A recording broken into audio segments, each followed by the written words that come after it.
कहानी है। छोटू और टॉमी। छोटू 10 साल का गरीब लड़का था जो अपनी माँ के साथ एक झोपड़ी में रहता था। उसके पिता का देहांत हो चुका था और उसकी माँ मजदूरी कर किसी तरह घर चलाती थी।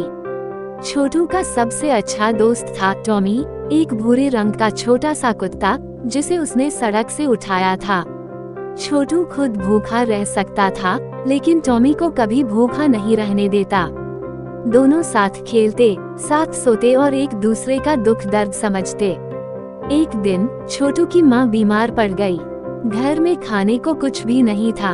छोटू काम की तलाश में इधर उधर भटकता रहा, लेकिन कोई उसे काम नहीं देता था।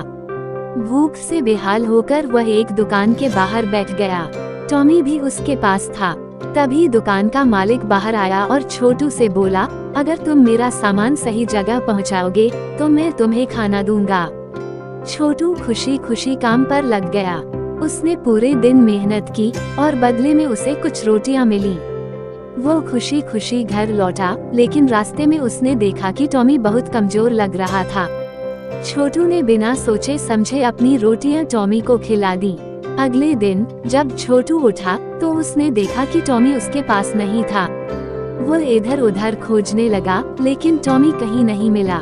छोटू बहुत रोया। उसे लगा कि शायद टॉमी उसे छोड़कर चला गया। कुछ घंटों बाद टॉमी वापस आया, लेकिन इस बार उसके मुंह में एक कागज का टुकड़ा था। छोटू ने देखा तो वह एक दुकान का पर्चा था जिसमें लिखा था, अगर कोई ईमानदारी से काम करना चाहता है तो हम उसे काम देंगे। छोटू को समझ में आ गया कि टॉमी उसे खुश देखना चाहता था।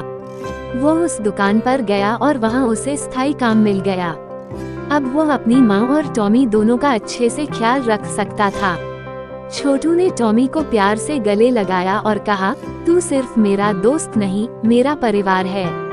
टॉमी ने अपनी पूंछ हिलाई, मानो कह रहा हो, मैं हमेशा तेरे साथ रहूंगा। सीख: सच्ची दोस्ती त्याग और प्रेम पर टिकी होती है।